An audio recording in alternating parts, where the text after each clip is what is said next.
Kapagabayan, ma'am sir, Ang akin lang dapat this is Jam, for a the change, Filipino channel, ang for a akong change, likod.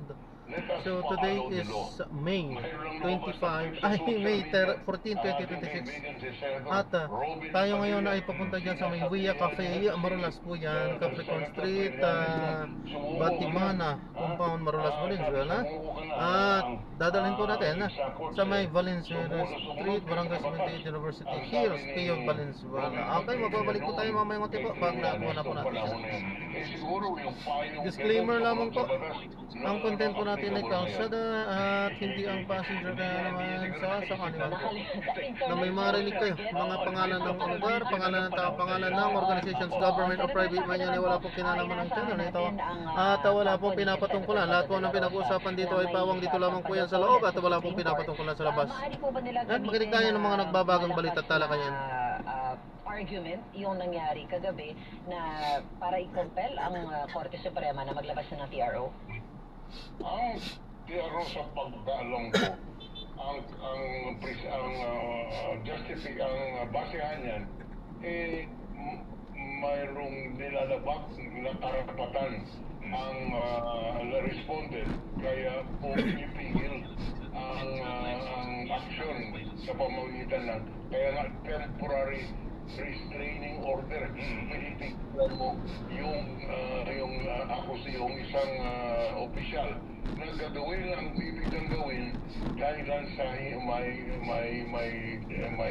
hindi tama. Kaya yun po ang basehan ng TRO. Okay.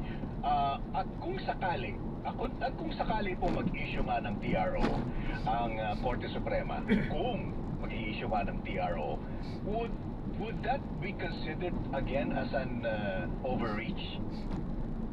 No, it is not an overreach. They are just performing their... Hindi po naman pwede pabayaan dahil sa nagkagulo. Ngayon, kung mag-issue ng TRO, ibig sabihin, para kumalma mo, baka po in their judgment, the judgment ng Supreme Court, kailangan na mag-issue ng TRO. Nasa kapangyarihan po ng Korte Suprema yan. Could the Supreme Court po, Senator Frank, di ba sila pwedeng nag-issue na kagad ng TRO at in-skip na yung palitan ng comments? Nasa kapangyarihan po nila yan na mag-issue kagad ng TRO. Ngunit kung ayaw na mag-issue ng TRO, yun ang ginagawa nila. Parang ano yun parang delaying tactic yan. Kung ayaw nila mag-issue ng TRO, i-issue na ng comments. I justify the TRO. They will issue the TRO. Yeah, and Senator Frank, thank you. We learned something new today. Okay, let's talk about the period of let's talk about the period of arrest, Senator Frank. So okay. So halimbawa lang na wala na sa Senado si Senator Bato. Pero the Senate is still in session. Can they actually arrest him? Who can arrest who? Kung sino man po, liba, the CIDG, kung sino man yung dapat na mag-aresto sa kanya on behalf of the arrest warrant of the ICC, pwede po ba siyang arestuhin samantalang the Senate actively is in session? Hindi yung physical session na nangyayari, kundi it is in session right now. So, hindi pa siya pwedeng arestuhin? Pwede po dahil sa yung kondisyon para hindi po arestuhin ang isang mambabatas ay dalawa. Unang-una, yung sinasabing krimen ay punishable by 6 years or less. In other words, mga minor offenses lamang. Pangalawa, the Senate is in session. Ngayon, itong mga kondisyones na ito ay hindi, wala naman sa exact present sa sitwasyon ngayon. Dahil sa yung crimes against humanity kung saan sinusubok arestuhin si Bato ay ang penalty nun certainly beyond 6 years. Kaya hindi applicable yung immunity from arrest. Even if the court is actually actually an international court. Yes. International, wala namang sinasabi na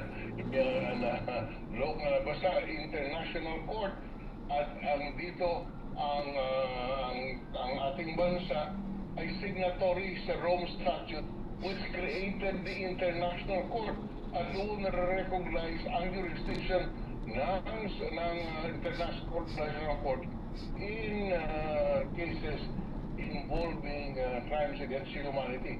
At mayroon ding local law na punishing crimes against humanity, and ito po'y punishable by more than 6 years.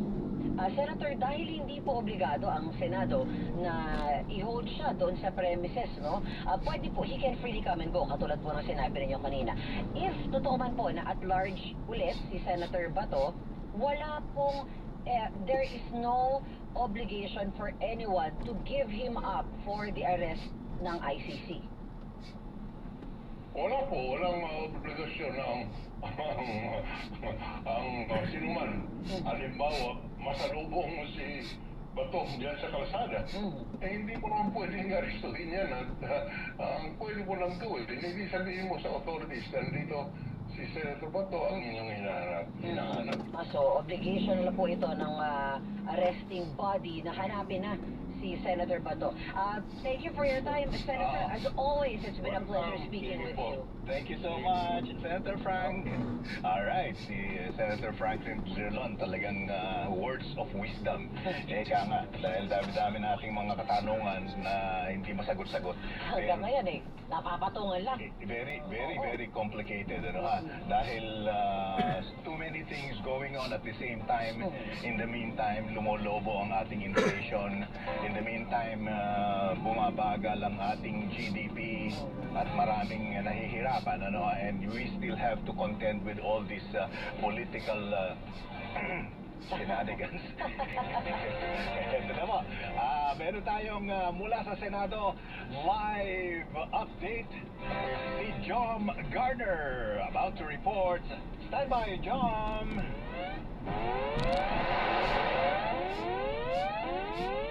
Anong nangyayari sa Senado, Jom? Peter. Go ahead, Joe. Peter, sa ngayon, business as usual yung sitwasyon ngayon dito sa Senado. Ay isang araw matapos marinig yung sunod-sunod na putok ng barel. Nangyari nga yung kagabi, no? May galing pa man, ramdam yung mas mahigpit na seguridad dito sa loob ng Senado. Hindi basta-basta nakakapasok kahit na yung mga miyembro ng Senate media, no? May mga nagbabantay na pulis sa main lobby na may hawak na matataas na kapat. Kung nakita nyo kanina, patuloy din yung paglabas ng mga miyembro ng Philippine National Police Forensic Group. Dito yan sa bahaging ito, sa kalimutan ng second floor ng Senado kung saan narinig na yung sunod-sunod na putok ng baril. Ngayon, nananapos pa rin ang limit at nakakuntun. Itong bahaging ito ng Senado kung saan nangyari nga yung putukan kagabi. Ayon sa miyembro ng POSAA na nakausap natin kanina, nagpapatuloy pa rin yung investigasyon ng SOCO sa pinangyarihan ng pagmamaril. Tungkol naman doon sa mga ulat na wala na si Senator Bato de la Rosa dito sa Senado, meron tayong source na napagtanungan at ang sabi sa atin ay nandito pa naman daw si Senator Bato. Mamaya ay magkakaroon ng press conference o inaasahan na magkakaroon ng press conference si Senate President Alan Peter Cayetano para nga mapag-usapan yung mga development sa nangyari dito sa Senado. Okay, so okay, Jom, meron na bang official statement ang from the leadership of the Senate na nandyan pa nga, walang kaduda-duda, nandyan pa si Senator Bato? Peter Riga, sa ngayon wala pang official statement from the Senate leadership at yan yung patuloy nating inaantabayanan. Kanina nag-follow up tayo sa kanila at yun nga ang reply sa atin ay inaasahan na magkakaroon ng press conference si Senate President Alan Peter Cayetano para nga magkaroon ng pronouncement sa mga developments dito sa Senado. Ah, Go ahead. Sige, gusto ko lang din malaman kung may sinabi na ba na sa presko na gagawin ni Senate President Alan Peter Cayetano, haharap din ba si Senator Bato with him? Peter, Rica, wala tayong natanggap na ganyang impormasyon. Pero napansin natin kanina, nakita rin natin kanina yung pagdating dito ng mga abogado ni Senator Bato. Diyan kanina sa dumating, kararating lang ni Senator ni Attorney Bondok. Dumating siya dito kanina at natanong din siya patungkol dyan kung totoo ba yung mga balita na wala na dito sa Senado si Senator Bato, no? At ang kanyang sinabi ay sa huling pag-usap niya ay nandito pa sa loob ng Senado si Senator Bato. Okay. Kanina sinabi mo no na merong mga PNP na may dalang mga baril na nagmaman ng mga entrance and exit points. So, dagdag yan dun sa heightened security na tinaas na nga nung Monday pa. Pero, can everybody freely come and go sa loob ng Senate premises? Kaya ang sitwasyon dito, karaniwan kasi ang Senate media ay nakakapasok, nakakalabas ng walang kahirap-hirap, no? Pero sa ngayon, may mga lugar din po, bago makapasok, kailangan ng authorization from the USAA, particular yung mga non-Senate media, no? At pangalawa naman, may mga lugar dito na off-limit. Kanina sinubukan natin umakyat sa 5th floor. Nandoon kasi yung opisina ni Senator Bato para nga kumpirmahin kung nandito pa ba sa loob ng Senado si Senator Bato. At medyo hindi tayo nakapunta doon sa mismong tapat ng kanyang opisina dahil pinigilan tayo ng USAA. Ang tinanong natin kung ano ang dahilan, bakit tayo pinigilan, ang sabi nila ay may marching order na off-limits muna yung lugar na yon sa media. Pati na rin itong pinangyarihan ng pamamaril kahapon. Jom, meron bang parte dyan dahil doon sa nangyaring putukan kagabi, ano? Meron bang cordoned off area na dyan, yung may nakalagay na police, do not cross, yung yellow tape na yan, meron ka bang napansin? Yes, Peter, no, ilalapit ko kayo para makita ninyo, para sa mga nanonood sa radyo. Itong linya na to, Peter, mayroong puligdunan dyan, hindi na pwedeng pumasok dyan, pero dun sa, makikita nyo, mayroong member ng USAA doon, nandun yung cordon at hindi na pwedeng pumasok kahit dito pa lang. So yun yung yellow police tape na do not cross, kumbaga. Yes, Peter. Oo. Yung bahaging yan, maidagdag ko lang doon, ito yung iba pang mga kwarto na ginagamit din dito kapag may mga hearing, nandiyan din yung multi-purpose na room kung saan naghihintay yung mga guests, resource person kapag merong mga hearing dito sa katulad nito, tapat ng Texon room. Ito isa ito sa mga ginagamit kapag may mga pagdinig dito sa Senado. Nabanggit ko kanina na business as usual ang sistema dito, although merong ramdam yung nangyari kagabi dahil mas mataas yung seguridad. Kung mapapansin ninyo, busy doon sa bahaging ito dahil may event na gagawin dito mamaya. Natanong natin parang orientation siya ng mga legislative staff. So itinuloy ito kahit na may nangyaring pamamaril sa gabi. Oo. John, may balita ba tayo doon sa mga pintuan na naririnig na may pagbabarena kagabi? Ito ba ay pwedeng nabubuksan pa ba ngayon? May balita ka ba anything on that? Rika, patungkol dyan, hindi tayo kasi nakalapit dahil isa rin yan sa mga off-limit sa media. No? Kumbaga, medyo may restriction sa galaw ng mga tao dito, particular sa media. Hindi pinapayagan yung mga miyembro ng media na lumapit dun sa mga lugar na yan, kagaya rin dito sa second floor. Okay, meron ding information na natanggap kami kagabi during our special coverage, na may mga tama ng bala yung pader ng GSIS. Yan ba nakita ninyo o pwede bang puntahan yan para malaman kung totoo nga yun? Kung sa bala, kung ilan yung tumama, kung saan talaga tumama, Peter, yun yung masasagot din dahil nananatili ng off-limits yung bahaging ito ng Senado at yung doon sa may GSIS na area ay hindi pa rin siya pinapayagan o hindi pa rin pinapayagan ng mga miyembro ng media na lumapit doon. Okay, alright, John, maraming salamat at babalikan ka namin next show, please. At yan ang balitang kumpirmado. Sigurado, ito ang Radyo Patrol. Joe Carter, EGMM. Meron pa tayo isang report, Senator Amy Marcos humirit sa Pangulo na sibakin sa pwesto ang ilang matataas na opisyal ng NBI. Narito ang balitang kumpirmado sigurado hatid ni Radyo Patrol. Robert Mano, Robert. Pinasisibak sa pwesto ni Senator Amy Marcos ang ilang matataas na opisyal ng National Bureau of Investigation o NBI kaugnay na humaling insidente ng pamamaril sa loob ng Senado kagabi. Sa liham na ipinadala ni Senator Amy Marcos kay Pangulo Ferdinand Marcos Jr., iniling ito na pansamantalang tanggalin sa pwesto sina NBI Director Attorney Melvin Matibag, NBI National Capital Region Chief Attorney Emiterio Dongallo Jr. at NBI Organized and Transnational Crime Division Chief Attorney Jerome Pomediano. Ayon kay Marcos, mahalaga maisagawa ang isang buo, malaya at walang kinikilingang investigasyon kaugnay sa nasabing insidente. Binigyan din naman babatas na nagdulot ng pangamba sa publiko ang mga anyay magkakasalungat na pahayag ng mga opisyal ng NBI higil sa pagkilot ng kanilang mga tauhan sa loob ng Senado. Dagdag pa ni Marcos, kailangan mapanatili ang kredibilidad ng investigasyon at maiwasan ang anumang hinala ng panghihimasok sa proseso. Yan ang balitang kumpirmado. Sigurado, ito ang radyo. Yan ang balitang kumpirmado. Sigurado, ito ang Radyo Patrol. Robert Mano, DCFM. Maraming salamat, Robert Mano.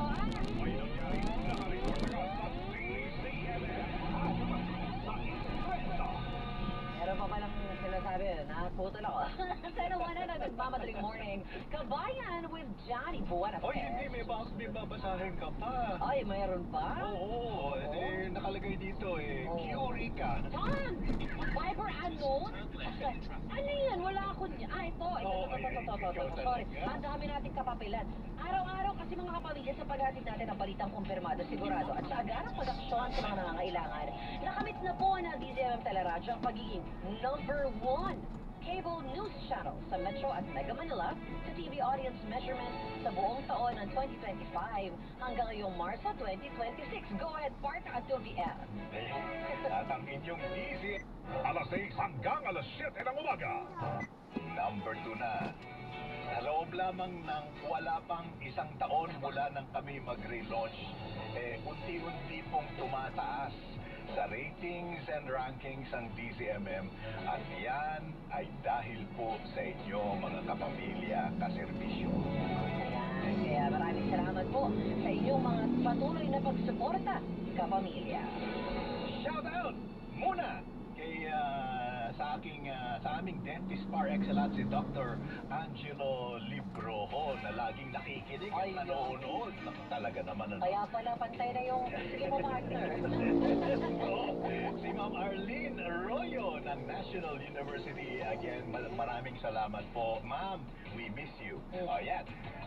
Susunod! Kabayan with Johnny B. Nakasama niyo po, Rica Lazo. Peter Musquimo. God bless everyone. Ingat! At matutulog na kami ni Rica. Good night!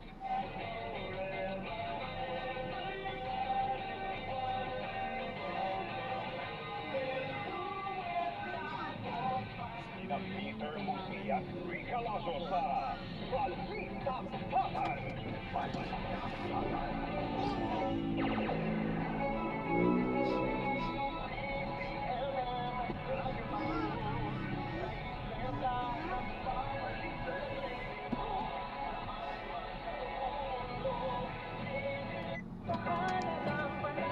Sobrang nakatipid ako. Southwood Gold, Coffee Big. Yan na. Kuyang Bacoy de la Peña, ayan na. Nasaan na yung text ni Kuya Bacoy, ha? Anyway, yan na po mahibigan ng kabuhan natin po natuntunang damdaming bayan. Ako po si Deo Makalma. Sister Alpo, Elaine Abbey, Dictate, Dagdag. Operasyon Tulong susunod na. Wonder Woman. Miss May Binaohan. Standby, let Narciso. Antabayan po natin mahabigan ang address, statement ng Pangulong Bongbong Marcos. Huwag na po sa mga nangyayari ngayon. Oras, eksakto. 10:04.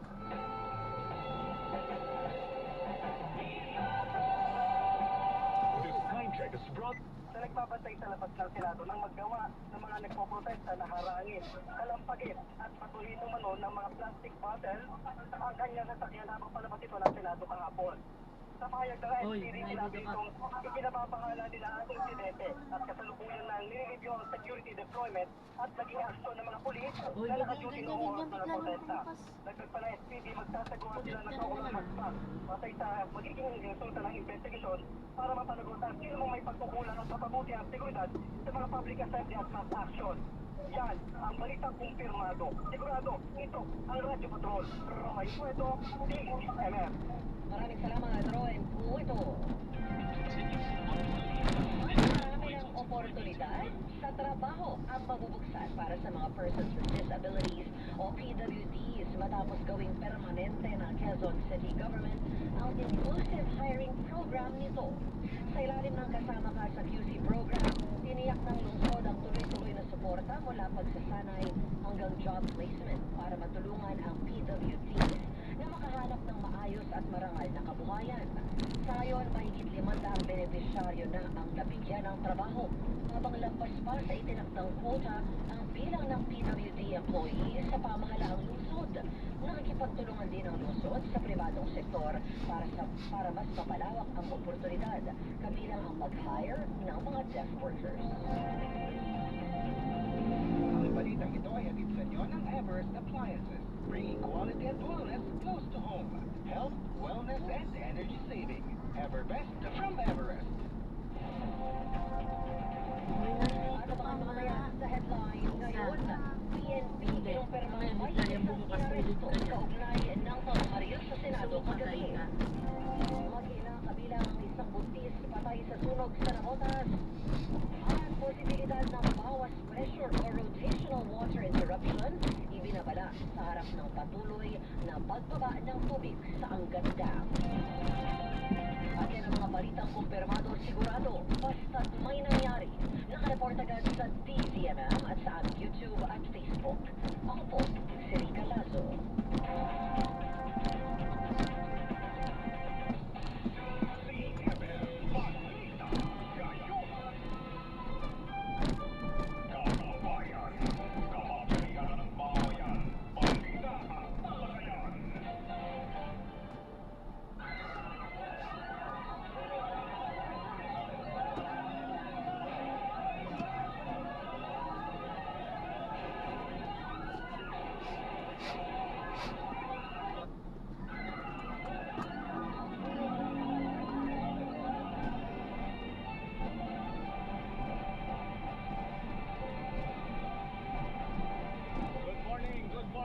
Luzon, Visayas at Mindanao. Ito na naman ang napaka-maaksyon na nangyari kagabi. Napuyat ba kayo sa mga kaganapan dyan sa Senado?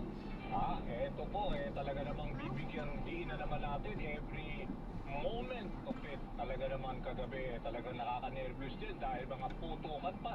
Naririnig Pero may mga investigasyon na isinasagawa at meron na raw yata person of interest na nandun ngayon sa Southern Police District. So, as we go along the way dito sa ating coverage dito sa DZMM Teleradyo ay aalamin natin lahat ang mga nangyayari dyan. Ako po si Danny Buenafe. Today is May 14, 2020, Thursday.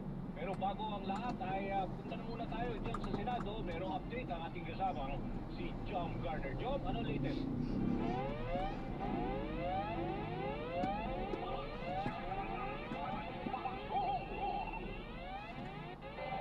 Dahil patuloy na nakikita natin yung paglabas ng mga miyembro ng Philippine National Police Forensic Group mula doon sa kaliwang bahagi ng second floor ng Senado kung saan narinig yung kulog-tuloy ng putok ng baril kagabi.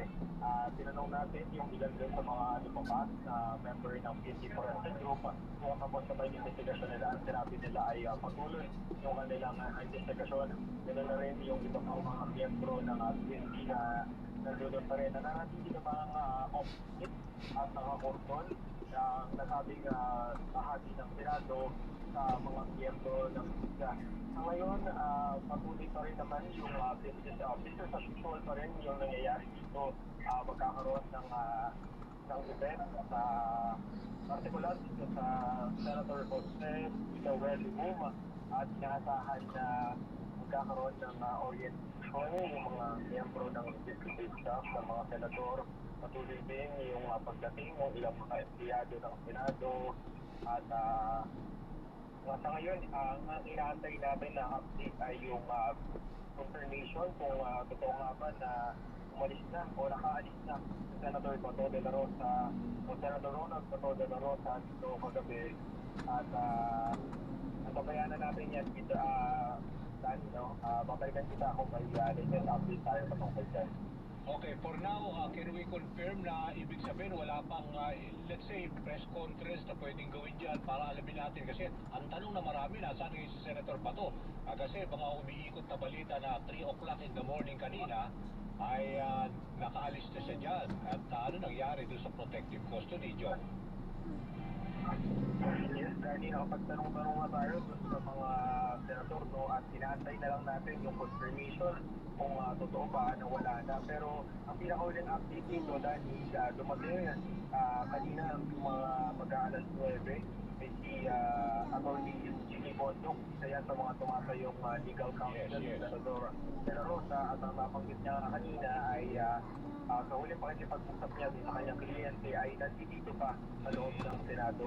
Mamaya-maya, babalikan kita, Danny, kung mayroon tayong update patungkol dyan. Okay, sige. Extra muna, John.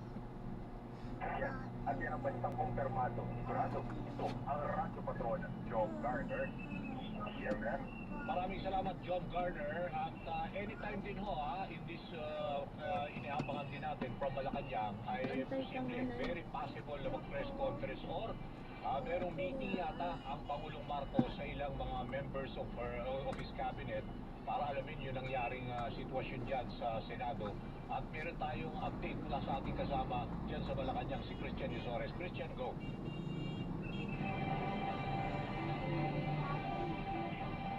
Dani, inaabangan natin dito sa Malacanang yung anunsyo kung tuloy ang manghaharap si Pangulong Ferdinand Marcos Jr. sa isang press conference o ang mga opisyal ng Malacanang ang magsasalita kaugnay ng nangyaring gulo sa Senado kagabi. Kung matatandaan natin, sinabi ng PCO na alas 9 ng umaga yung private meeting ni Pangulong Marcos dito sa Malacanang, pero hindi pa binabanggit sa atin kung sino-sino yung mga kausap ng Pangulo sa kanyang meeting at kung gaano ito katagal, ano yung specificong pag-uusapan nila. Basta ang agenda ng meeting na yan ay yung nangyaring shootout sa Senado kagabi. Ngayon, nandito ko sa press briefing ng press building Adani at nakikita ko na merong set up na dito yung podium, of course, at may nakaset up na mga table kung saan mukhang may mga haharap na mga panauhin mamaya. Ang unang pinanggit sa atin kanina, Dani, kung hindi man si Pangulong Marcos ang magsasalita, ay maaari magkaroon ng press briefing si Undersecretary Claire Castro kasama si PNP Chief General Nartates. Pero sa ngayon, Dani, dito sa press briefing ang naka-pwesto dito ay merong dalawang table at merong apat na upuan at meron din apat na mikropono upang hindi lang si General Nartates kung inaasang magsasalita dito mamaya o na magiging panauhin sa kung magkakaroon man ng press briefing si Undersecretary Claire Castro. Yun yung mga detalye sa ngayon dito, Dani. Kung mag-witness kasi kami kung ano pa talaga yung mangyayari sa maghapon dahil sa unang advice sa atin pagkatapos ng meeting ni Pangulong Marcos dito sa Malacanang ay baka humarap siya sa press con. Pero kung hindi man, ay baka ang susunod na visual na makita natin sa Pangulo ay napagdagpunta na siya sa kanyang activity sa Pampanga na atras. Di ba ito one way? Di naman, no? Dapat yung Wala naman nakalagay sa presidente sa Pampanga ay alas 11 ng umaga. Pero na-post na yan ang alas 12 ng tanghali para bigyan daan itong meeting. Sinusubukan natin kunin yung detalye mula sa PCO kung sino-sino yung mga nakausap ng presidente sa kanyang meeting ngayong umaga. Pero kung pagbabasihan natin Kaliwa. yung kanyang video statement kagabi, Kanan? may ilang mga official na siya nakausap, particularly si PIL Kaliwa Secretary tinuturo. Mulya, si NBI Director Melvin Matibag at si Senate President Alan Peter Cayetano na isa-isa niya nakausap at binigyan ng mga direktiba at tinanong na mga paglilinaw kung nga noong mga nangyari sa gulo dyan sa Senado kagabi. So sa ngayon, Dani, naghihintay kami ng final word mula sa PCO kung anong oras magkakaroon ng press conference, magpe-press con ba ang Pangulo o mga official ng PCO ang Saktong amount lang mga kasi bueno mga ano po kayo. Oh, wala nga. Dahil yung video statement kagabi ng Pangulo, medyo late na dumating yan eh. Maraming hindi Wala po, bueno mga ano po kayo ma'am eh. Wala talaga. Ito oh. naman ang kanyang statement at napanood ko rin yun. Bueno mga ano po po. Gcash nyo kung gusto nyo po.